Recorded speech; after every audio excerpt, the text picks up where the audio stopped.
Bonsoir, messieurs, dames. Alors ce soir, nous allons parler d'un sujet très intéressant.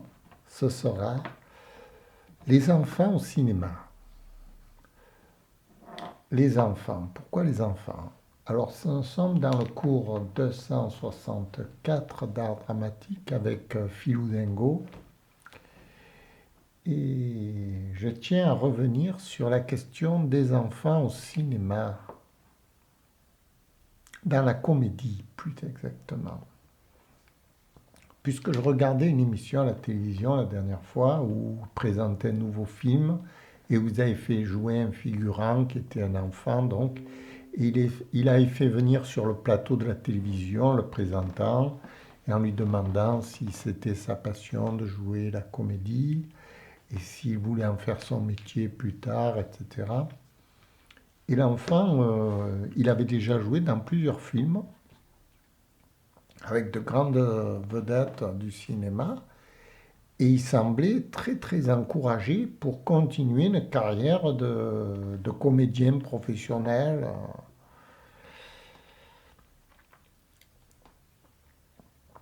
Et donc il disait que c'est sa passion, quoi. Le cinéma, jouer la comédie, c'est sa passion. Alors, pourquoi je voudrais revenir sur cet épisode qui est passé à la télévision cette semaine, il y a 3 jours, en fait, même pas, je crois que c'était hier.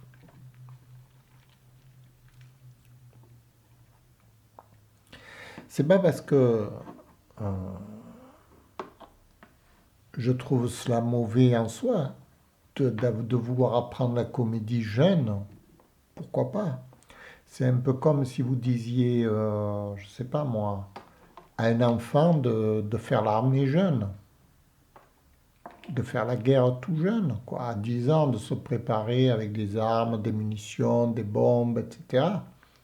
Pourquoi pas, vous allez me dire, tant qu'on ignore que c'est dangereux.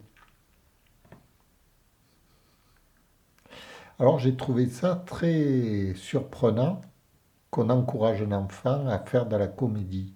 Parce que la comédie, c'est un instrument excessivement dangereux.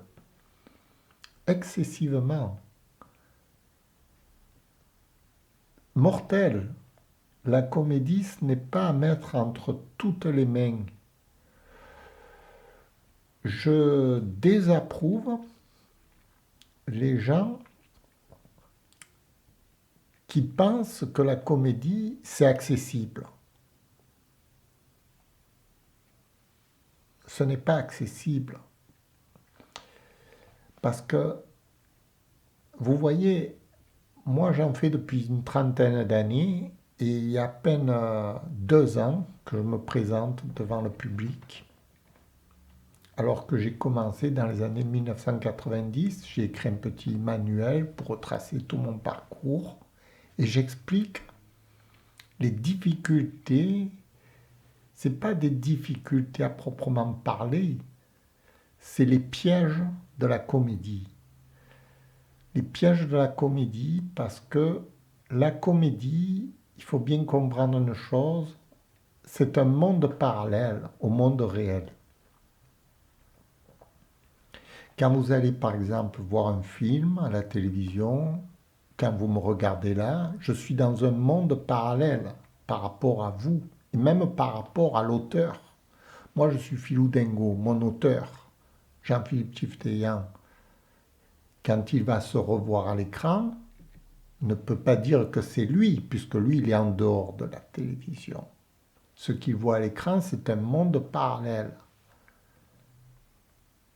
Tout ce que vous voyez à la télévision n'est pas réel, c'est un monde virtuel. Et si vous voulez, ce monde virtuel obéit à des lois très précises qu'il ne faut pas méconnaître. C'est pour ça que c'est très dangereux d'emprunter un monde virtuel. Pour les enfants notamment, pour les adultes aussi, en fait pour toutes les personnes. Mais l'enfant n'est pas apte à gérer la difficulté de ce monde virtuel. Contrairement à un adulte qui fera beaucoup plus attention, qui aura les moyens de se documenter, qui fera des recherches, qui ne sera pas naïf. Moi-même, j'ai été naïf à mes débuts. Quand j'ai commencé la comédie à jouer, je, je ne savais pas dans quoi je m'aventurais. Ce monde parallèle, il est très dangereux parce qu'il va vous faire fantasmer dans un personnage, dans un rôle qui ne correspond pas à la réalité. Mais votre esprit n'est pas capable de décerner si vous êtes dans le monde du rêve ou dans le monde de la réalité. C'est un peu comme quand vous rêvez la nuit, vous croyez à votre rêve. L'acteur, quand il joue la comédie, croit à son personnage. En ce moment, j'y crois que je suis Philou Dingo. Ah, j'y crois, hein. Je joue le personnage. Je suis dans un monde parallèle par rapport à Jean-Philippe Tchifteyan, qui est mon auteur. Lui, Jean-Philippe Tchifteyan, il a arrêté de vivre momentanément pour emprunter le personnage de Philou Dingo, pour le jouer en quelque sorte. Lui, pour lui, c'est un plaisir de le jouer parce qu'il connaît les mécanismes de la psychologie. Mais en même temps, il s'en méfie parce qu'il ne veut pas aller trop loin dans certaines folies d'un personnage. Le personnage, il peut être fou. Philou Dingo, il est fou, il peut tomber dans la folie totale, vous voyez. Mais Jean-Philippe Tchifteyan, lui, il fait attention. Il préserve la santé mentale de son personnage. C'est pour ça qu'il a créé d'ailleurs Philibos. Parce que Philibos, c'est un peu l'inverse de Philou Dingo. C'est le personnage qui est beaucoup plus attaché aux choses matérielles. Dans ce fantasme, toujours.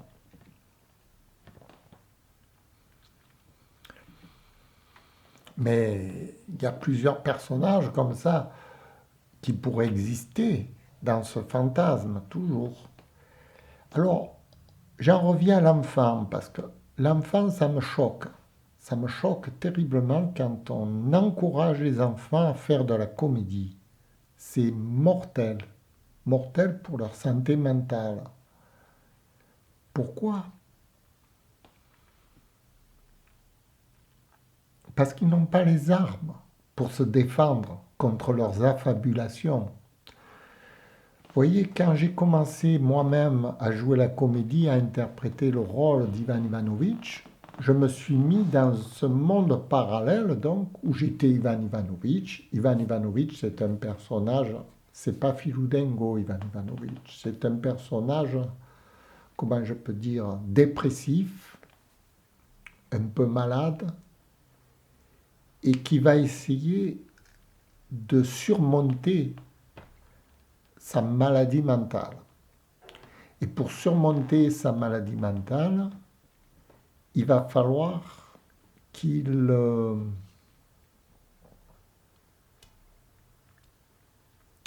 trouve des compensations à ça. Autrement dit, je le fais jouer de l'harmonica, c'est une compensation, et je le fais délirer, c'est-à-dire que Ivan Ivanovitch, c'est c'est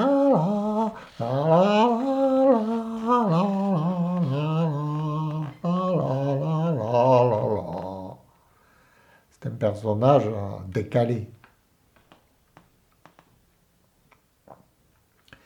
Mais quand je jouais ce personnage, parce que je l'ai expérimenté pendant presque 25 ans, donc il y a eu des étapes de la formation qui m'ont fait comprendre que c'était dangereux pour ma santé mentale. Le personnage était dangereux parce qu'il m'atteignait dans sa déprime, dans sa vision du monde.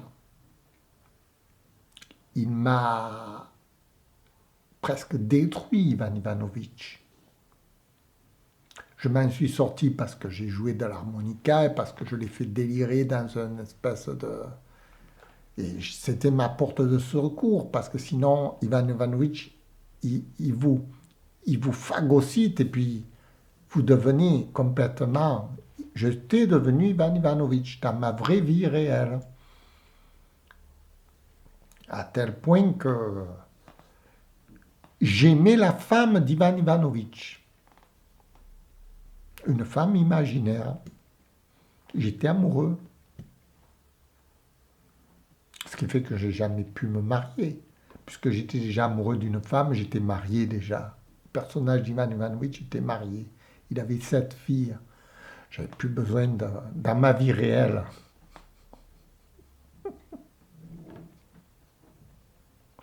Je m'en suis rendu compte après coup. Maintenant, enfin, 20 ans après, je me suis rendu compte que Ivan Ivanovitch, c'est pas moi.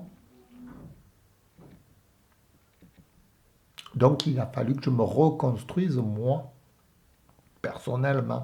Mais aller faire comprendre à un enfant tous les problèmes psychologiques qu'il va avoir quand il va interpréter des personnages au cinéma ou à la télévision ou au théâtre, aller faire comprendre à un personnage, à un enfant, que sa psychologie va être détournée et qu'il va être comme happé dans une espèce de secte. C'est comme si vous étiez dans une secte, parce que vous vivez dans un monde secondaire. L'acteur vit sur scène, a besoin de la caméra pour vivre. Philou Dingo, il ne vit que grâce à cette caméra. Quand j'éteins la caméra, Philou Dingo n'existe plus dans ma vie, dans la vie de Chief Day. Philou Dingo...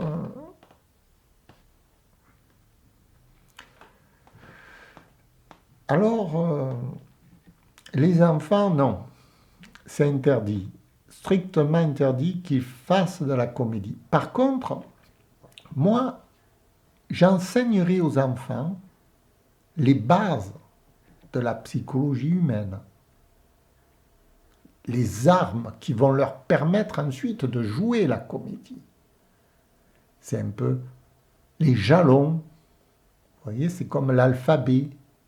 Quand on veut écrire des beaux livres, on commence par apprendre l'alphabet. Ça, c'est pareil. En comédie, il faut commencer par l'alphabet.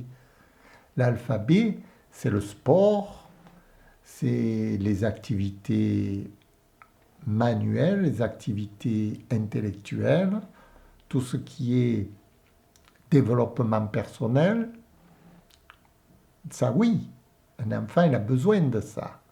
Il a besoin d'aller faire du sport, de jouer au football, de jouer aux échecs, de se confronter avec ses camarades, mais dans la vie réelle.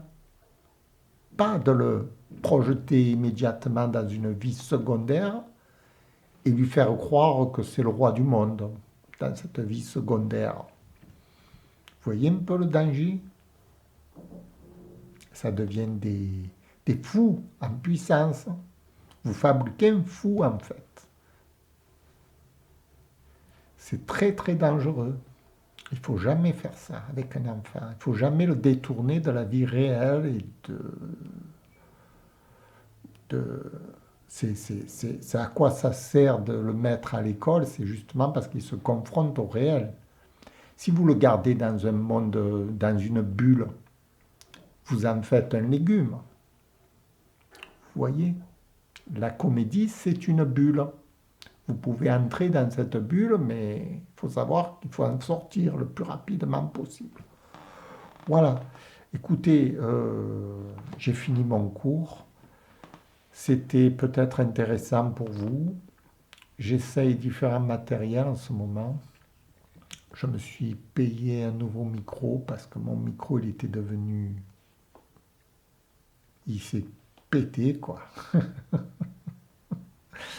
Donc j'ai été obligé de changer. Là, j'essaye un nouveau micro. Vous me direz le son s'il est pas mal. C'est le premier réglage que je fais.